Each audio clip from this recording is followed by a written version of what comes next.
या बनिया इन्नल्लाह अस्तफ़ा लकुमुद्दीन फला तमूतुन्ना इल्ला व अंतुम मुस्लिमून। वक़ाल फी मौज़ि'in आख़र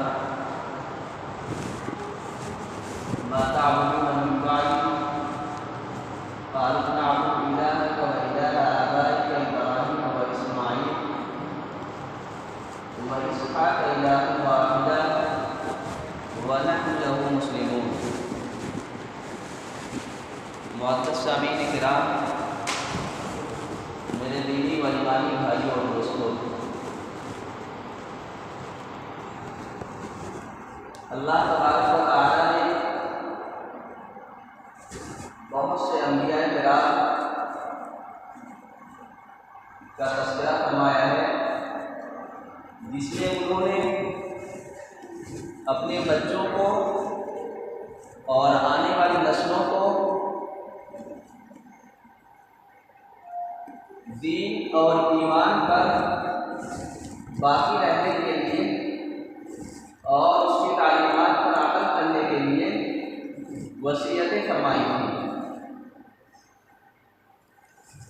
जो आयतें मैंने अभी आपके सामने पेश की है, इसमें अल्लाह तबारक व तआला ने इरशाद फरमाया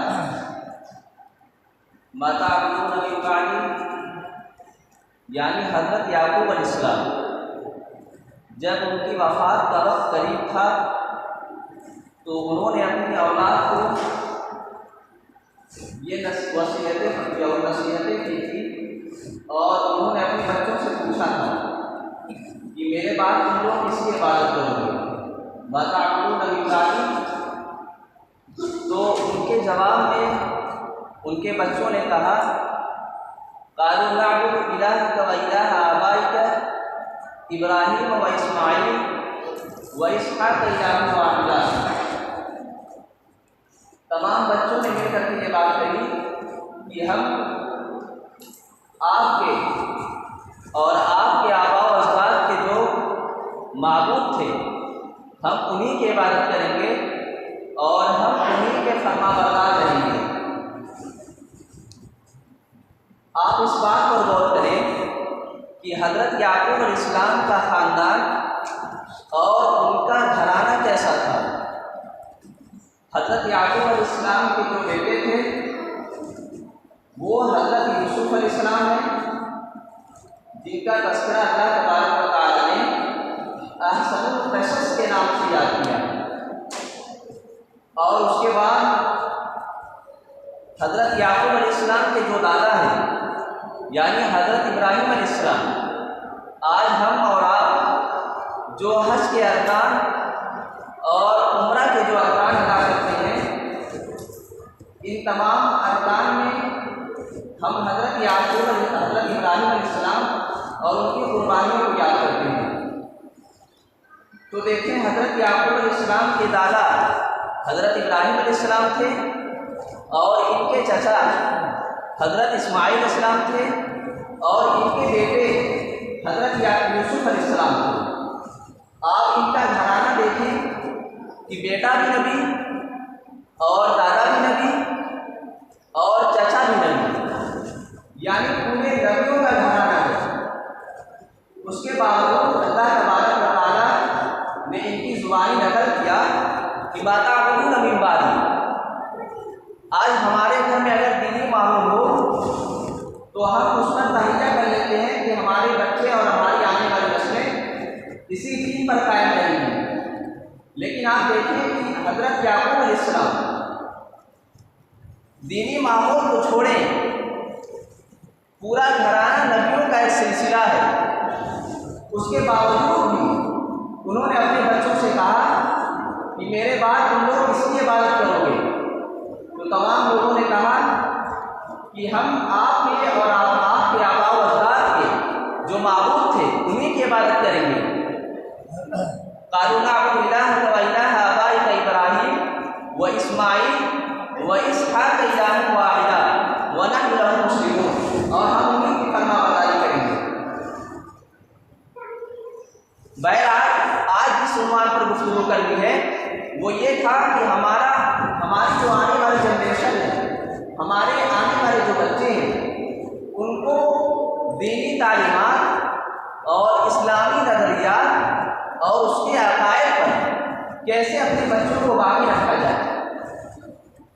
एशिया में और इस्लामी आलम इस्लाम में जो निज़ाम कायम रहा है वो मकतब का निज़ाम रहा है।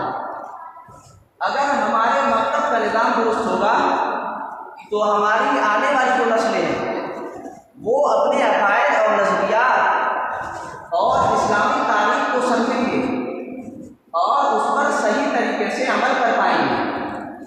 आप बहुत दूर की मिसालें न लें, आप गुजरात को ले लें। गुजरात के अंदर जो वहाँ का निज़ाम है, मकतब का जो निज़ाम है, वो वहाँ रहते हैं और वहाँ से जब वो दूसरी कंट्री जाते हैं तो वो अपनी शनाख्त को ले करके जाते हैं। तो गुजरात के अंदर आप देखेंगे कि वहाँ एक मकतब का एक मुस्तहकम सिलसिला है। वहाँ जो बच्चे तालीमात हासिल करते हैं वो इस्लामी तालीमात, उसके अकायद और नज़रियात और इस्लामी तारीख हैं।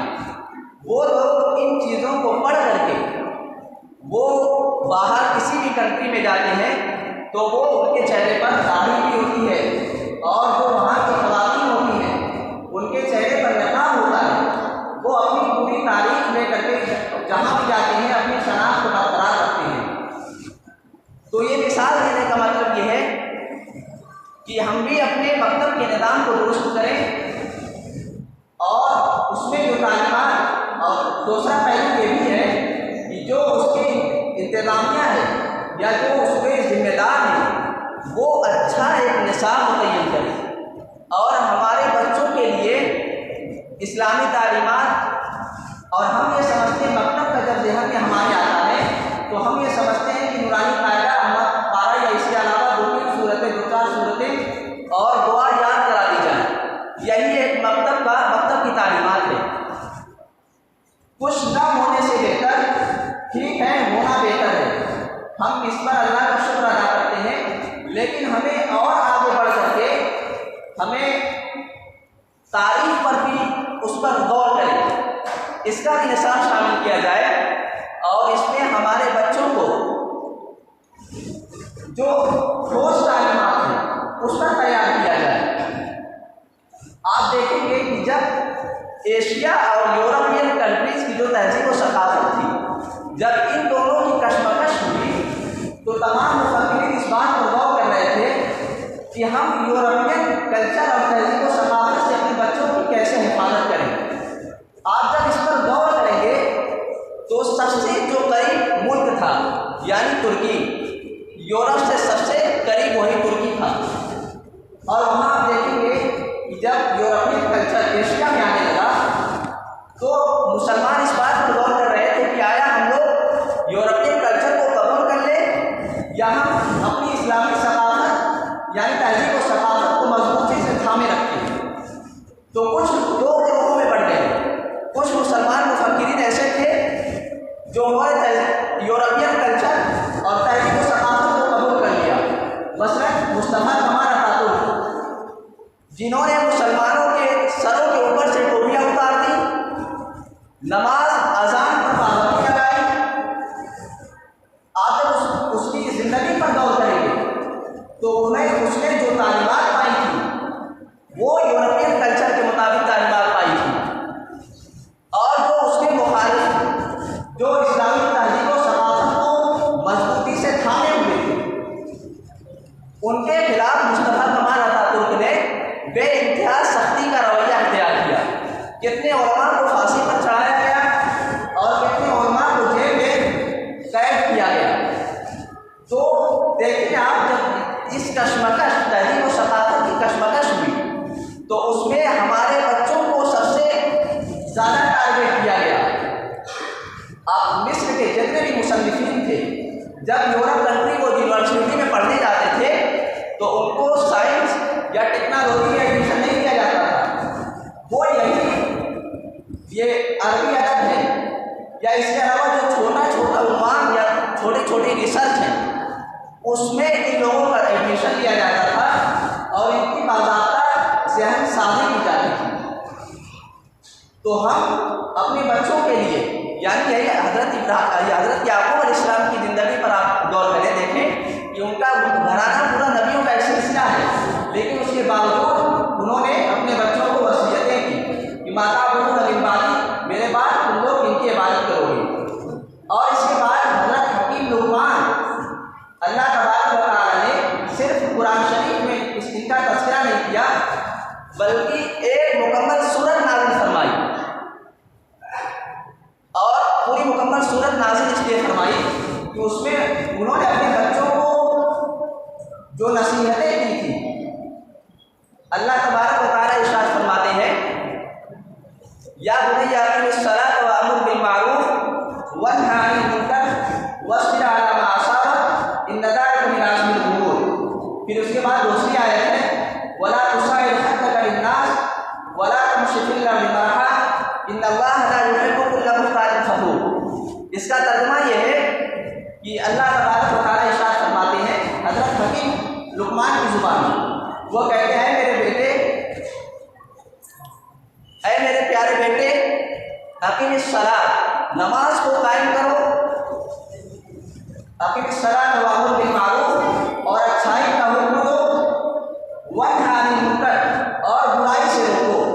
अगर कोई बाप जब मरने के करीब हो और वो अपने बच्चों से नसीहतें कर रहा है कि नमाज की पाबंदी करना और अच्छाइयों का हुक्म देना और बुराइयों से रोकना, फिर उसके बाद हज़रत हकीम लुक़मान अपने बेटों को नसीहत करते हैं कि वला तुसाइर खद्दका लिन्नास, गाल फुला करके और बहुत ज़्यादा तकब्बुर और गुरूर में रह करके न चलना, अब तवाज़ु व इंकिसारी इख्तियार करना। अल्लाह तबारक व तआला तुम्हें इसी तवाज़ु व इंकिसारी में कामयाबी नसीब फरमाएंगे। ये इतने बड़े बड़े लोगों ने अपने बच्चों को वसीयतें की। आज अगर हमारे घर में दीनी माहौल हो तो हम ये सोचते हैं कि हमारे बच्चे इस्लामी तहज़ीब और सक़ाफ़त को थामे रहेंगे, इसी पर चलेंगे। ऐसा नहीं है, हम उनको तालीमात दें, उनको छोटी छोटी बातें सिखलाएँ और बैठ करके कभी तारीफ़ भी बतलाएँ कि हमारे आबा व अजदाद कैसे थे और इस एशिया में जो मुसलमानों का किरदार रहा है उसके बारे में कुछ न कुछ बताएँ। तो मैंने दोनों पहले बताया कि हम अपने बच्चों को मकतब में तालीम दिलाएँ सबसे पहले, जैसे कि गुजरात का माहौल, और दूसरी चीज़ ये है जो मदरसे के मुंतज़िम हैं या उसकी जो इंतज़ामिया है वो इसका एक निसाब सिलेबस अच्छा तैयार करें और इस पर खूब ज़्यादा मेहनत करें। अल्लाह तबारक व तआला हमारी आने वाली जनरेशन अक़ायद नज़रियात, इस्लामी अक़ायद नज़रियात पर पाबंद रहने की तौफ़ीक़ बख्शे और हमारे बच्चों की ईमानों अक़ायद की हिफाज़त फरमाए। वाक़िअ दावाना अल्हम्दुलिल्लाहि रब्बिल आलमीन।